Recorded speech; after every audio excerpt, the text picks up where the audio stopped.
जैसे हम analytical paragraph की बात कर रहे थे, एनालिटिकल पैराग्राफ ऑलरेडी हमने सीख रखा है कि इसमें क्या लिखना चाहिए, क्या नहीं लिखना चाहिए, द थिंग्स टू अवॉइड और point we should remember while writing an analytical paragraph.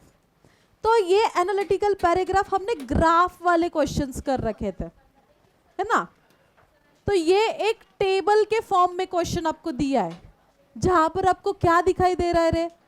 Strength, weakness, opportunities and threats, ऐसे क्वेश्चन में दिया है और इसके बेसिस पर आपको पैराग्राफ लिखना है। तो ऐसे भी क्वेश्चन आ सकता है, नहीं तो आप बोलोगे मैम ने तो बस ग्राफ बताया था, पाई चार्ट बताया था। ऐसा नहीं है, इस तरीके से भी क्वेश्चन, अगर ऐसा क्वेश्चन आया तो उसका आंसर कैसे लिखेंगे वो भी एक बार हम देख लेते हैं। सो पहले तो क्वेश्चन को अच्छे से समझ कर लेना है, एनालाइज करना है कि इसमें बताया क्या जा रहा है, उस फैक्ट को हमें अच्छे से समझ कर लेना है, देन प्लॉट करना है। सबसे पहले ये बात कर रहे हैं स्ट्रेंथ की, क्योंकि क्वेश्चन में ऐसा कुछ इसके पहले वाला पेज पर आपको थोड़ी सी इंफॉर्मेशन दी है। वो इंफॉर्मेशन क्या है मैं रीड करके आपको बता देती हूँ। Gurmeet Kaur is an aspiring candidate for the public funded engineering college in the suburbs. She belongs to a nearby village. अभी गुरमीत कौर की बात की जा रही है। अभी गुरमीत कौर ये एक एस्पायरिंग कैंडिडेट है इंजीनियरिंग कॉलेज की और थोड़ा सा विलेज टाइप के एरिया में रहती है।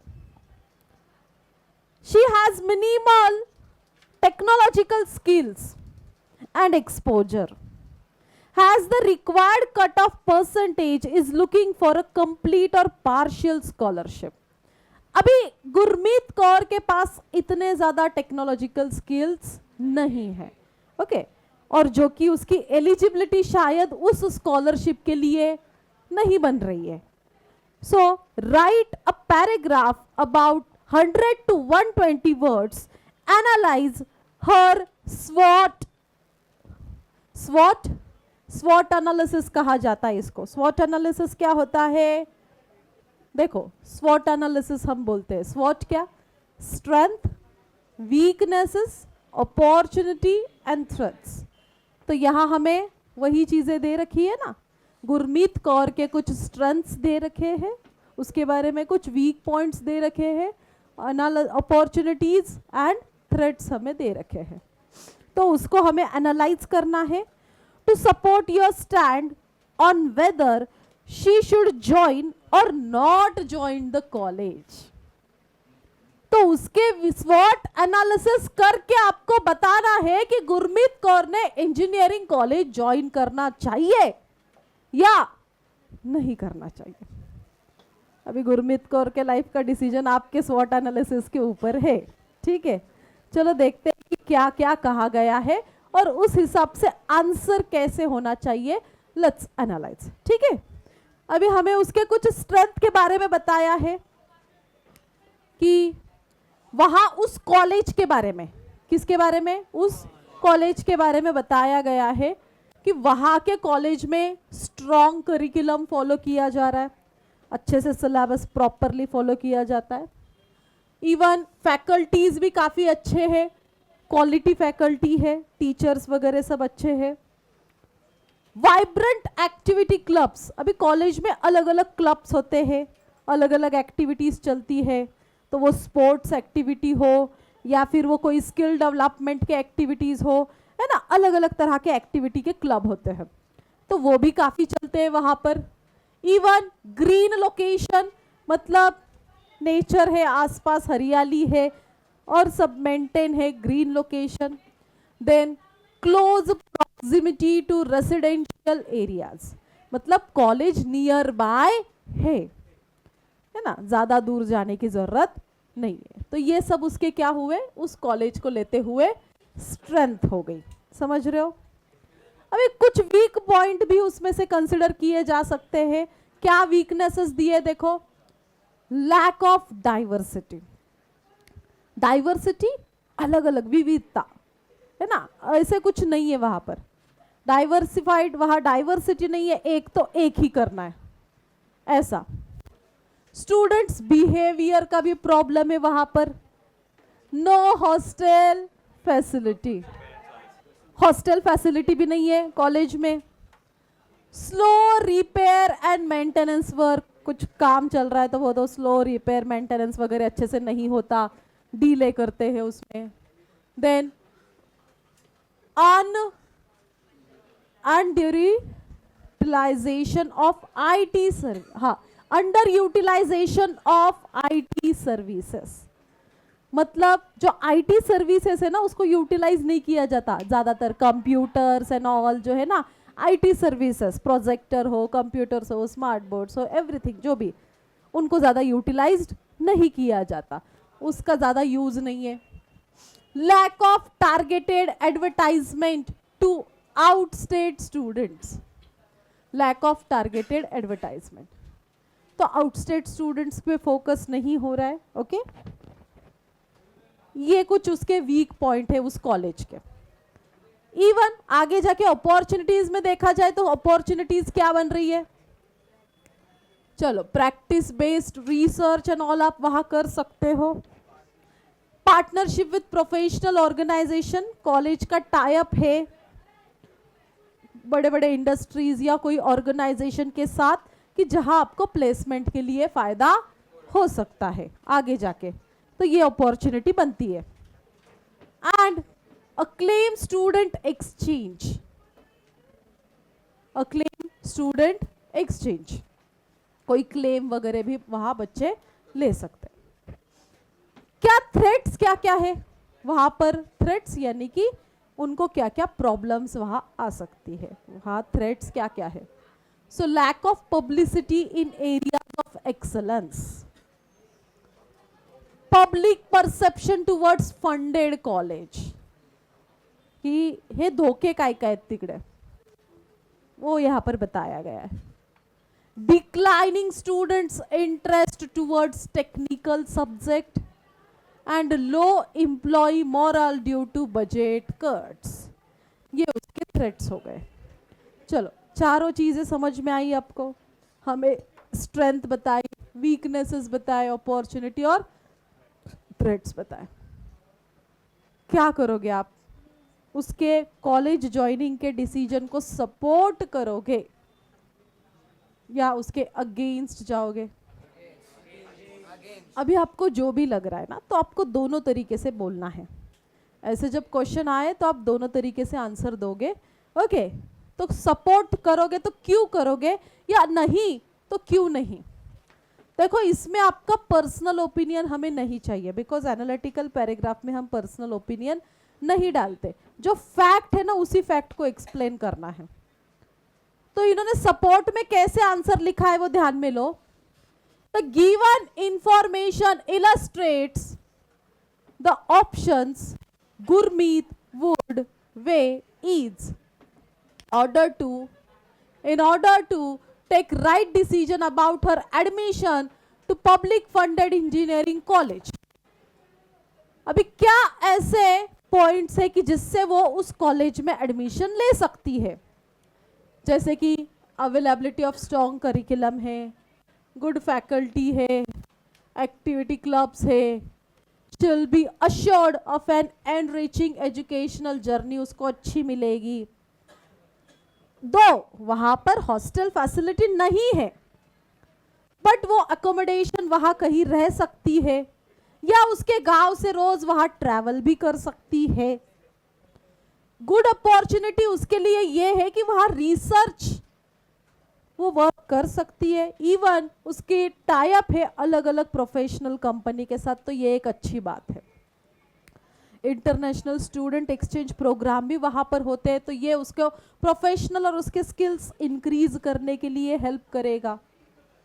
उसमें हार्ड वर्क, रिस्पॉन्सिबल बिहेवियर, ये डिसीजन मेकिंग के लिए उसको हेल्प करेगा। स्ट्रेंथ और अपॉर्चुनिटीज पे अगर वो काम करेगी तो, एंड ये अपॉर्चुनिटी लेते हुए बस उसको क्या करना है, opportunity will allow her to mend incorrect public perception और टुवर्ड्स पब्लिक फंडेड कॉलेज के लोगों लोगों का जो परसेप्शन है वो बदल सकती है अपॉर्चुनिटी को ध्यान में रखते हुए। तो इन सभी के लिए हिसाब से देखा जाए तो आई सपोर्ट कि उसने ये कॉलेज ज्वाइन करना चाहिए, ये सपोर्ट वाला डिसीजन दिया। और ये कॉलेज क्यों ना ज्वाइन करे, इसके अगेंस्ट क्यों है, तो वो कुछ फैक्ट देखो, इसमें कोई पर्सनल ओपिनियन दिखा आपको? जो ऊपर बताए फैक्ट वही एक्सप्लेन किए गए हैं और वही आपको एग्जाम में भी करना होता है। ओके, अगर आप इसके अगेंस्ट हो तो क्यों अगेंस्ट हो उसे भी ध्यान दो। The given information indicates Gurmeet dilemma about seeking admission to publicity funded college. अभी डिलेमा मतलब क्या होता है कि कंफ्यूजन, कि क्या करे, करे या ना करे, कि ऐसा सिचुएशन जहां आपको पता नहीं चलता, कि आप कंफ्यूज्ड हो कि किस में एडमिशन ले किस में एडमिशन ना ले। ऐसे दो इक्विप विद स्ट्रॉन्ग करिकुलम है, काफी वहां पर एंगेजिंग क्लब है एंड उसके साथ साथ अच्छी फैकल्टी है। कॉलेज में क्या है तो lack of diversity, good conduct नहीं है स्टूडेंट में एंड सेफ इन्वायरमेंट वगैरह, ये गुरमीत के हिसाब से देखा जाए तो नहीं है। But under utilisation of IT services वहाँ अच्छी से नहीं है, तो प्रोग्रेस शायद उसके इसमें एजुकेशनल जर्नी में प्रॉब्लम हो सकती है। एक्स्ट्रा कॉस्ट उसको देनी पड़ेगी रिसर्च वर्क के लिए एंड कंप्लीट स्कॉलरशिप वहाँ पर नहीं है, वो क्वालिफाई नहीं कर सकती, उसको अरेंजमेंट खुद से करना पड़ेगा रहने के लिए क्योंकि हॉस्टल फैसिलिटी वहाँ पर नहीं है। इवन उसको एक्सपेंस बढ़ जाएगा, उसका student expense program exchange program के लिए उसका एक्सपेंडिचर बढ़ जाएगा और वहाँ एनवायरनमेंट में dampen her endeavouring spirit and weaknesses threads जो outweigh the strength and in case of Gurmeet. So I recommend Gurmeet doesn't apply for the admission to said college. और ये रीज़न दिया उसका कि इसलिए आप उसके अगेंस्ट हो। आपके पर्सनल हिसाब से आप अगेंस्ट बोल सकते हो या उसके फेवर में आप सपोर्ट में आप डिसीजन दे सकते हो। बट आया समझ में कि ऐसा क्वेश्चन अगर आता है तो आपको आंसर लिखना कैसे है। ओके, फेवर या अगेंस्ट जो भी है, पर्सनल नहीं बताना है, जो फैक्ट है उसी फैक्ट को प्लॉट करते हुए लिखना है। समझ में आ रहा है? हाँ, नोट कर लो ये। इसके पहले वाला क्वेश्चन जो पीछे दिया है वो नोट करा के देती हूँ, आप वो लिख लो, या डिक्टेट करती हो? डिक्टेट कर रही हूँ, लिख लो, लिखो।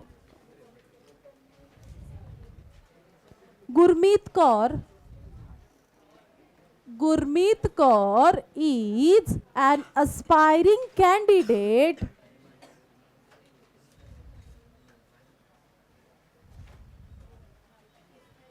for a public funded engineering college.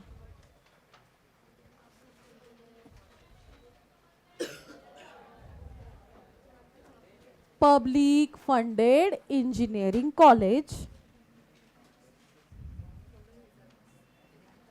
in the village.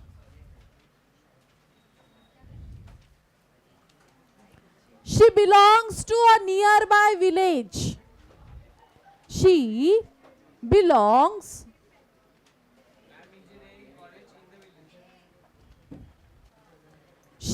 full stop. She belongs to a nearby village, comma, has minimal technological skills, has minimal technological skills and exposure, comma, has minimal technological skills and exposure, comma, has the required cutoff percentage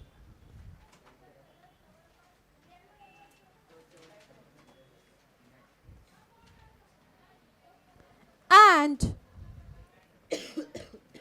is looking for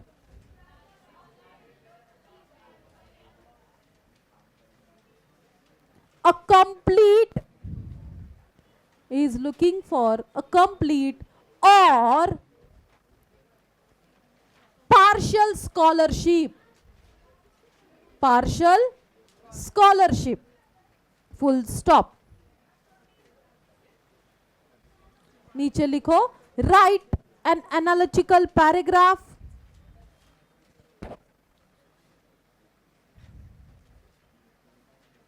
in about 100 to 120 words.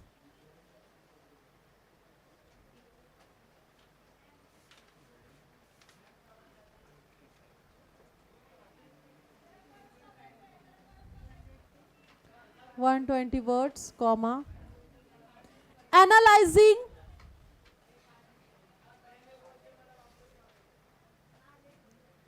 her SWOT, SWOT, SWOT